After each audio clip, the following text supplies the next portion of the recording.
Hi everyone, here's what's bothering me today: the Geneva Consensus Declaration.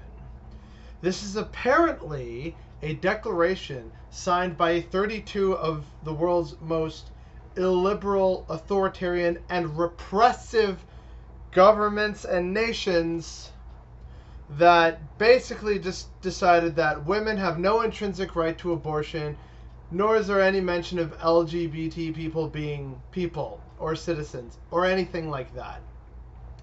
Now, these are nations that one would expect to see, like Saudi Arabia, Bahrain, Belarus even. The shocker is the United States of America.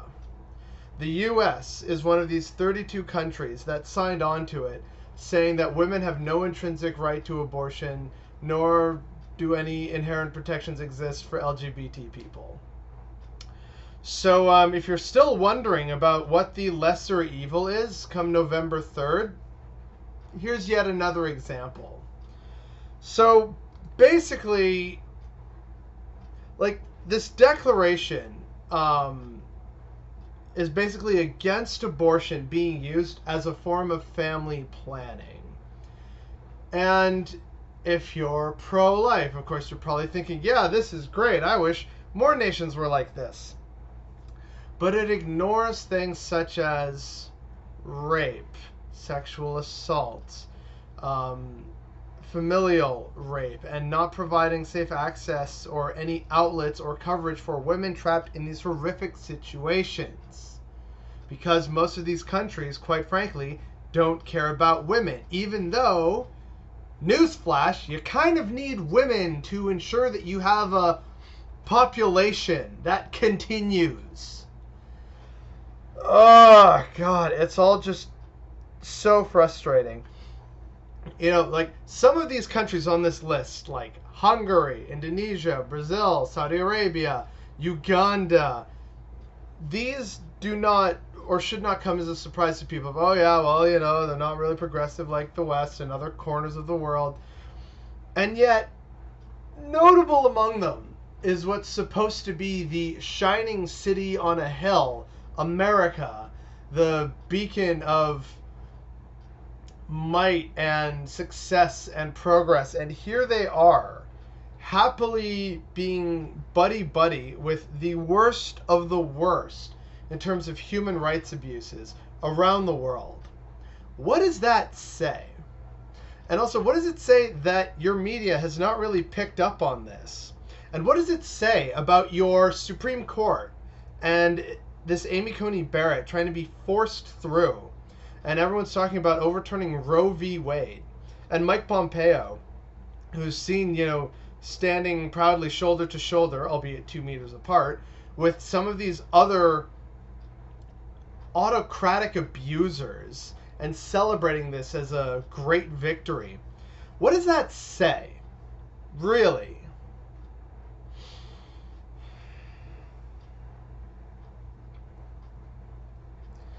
It is beyond disappointing, but not surprising. And I think that sums up a lot of how America has acted over the course of the Trump presidency. We're not surprised, but we're still disappointed. And I think that really, at the end of the day, it's a sign that America is definitely sliding backwards. If America sees as great allies North Korea, Russia, these authoritarian leaders as something to aspire to and be friends with, that's already troubling. But to walk hand in hand with the most regressive and backwards nations on earth, to walk hand in hand with those who see women as nothing more than baby factories and property, more or less, and see LGBT people as not even human, to walk hand in hand with the people who believe these things, and to do so proudly, should embarrass every single American who thinks that they live in the greatest country in the world. The greatest country in the world would not do this to its own citizens. the greatest country in the world would not abandon its historic and cultural allies for authoritarian and misogynistic regimes. The greatest nation in the world would not jump with joy at especially ranting so much about freedom. The greatest nation in the world would not jump with joy at the prospect of limiting someone's bodily autonomy. The most intimate form of freedom is that which you can freely choose to do with your own body. And we don't talk about this because it's an uncomfortable subject, and B, America just has this really weird obsession with what they call pro-life, but really it's pro-birth.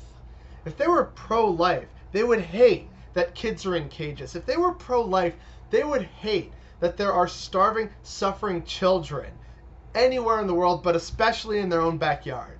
They would hate that children are exploited, abused, sexually assaulted even. They would hate all this. They would hate that kids go to bed hungry or they go to bed in pain.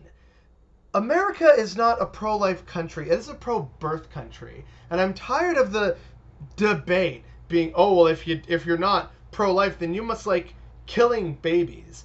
It's time to shift that narrative, because when America walks hand in hand with people who openly chop off the hands of thieves and chop off the heads of political dissenters and hang their opposition, that is not a progressive or good nation, nor a nation that actually cares about freedom. That is a nation that puts its own preferred ideological stances above all else. Because the highest form of freedom is what you can do with your mind, your body, and your soul. No one can ultimately take that away from you despite best efforts to try. And that's why people try to do that, because they know that if they break that, they can break you and they can break society. Change the narrative. It isn't about pro-life, pro-birth, pro-death, any of that. It is about bodily autonomy. It's about your personal choice. It is about your own freedom. And I wish that the quote-unquote freedom-loving crowd in America would get that, but they don't. And that's what's bothering me today.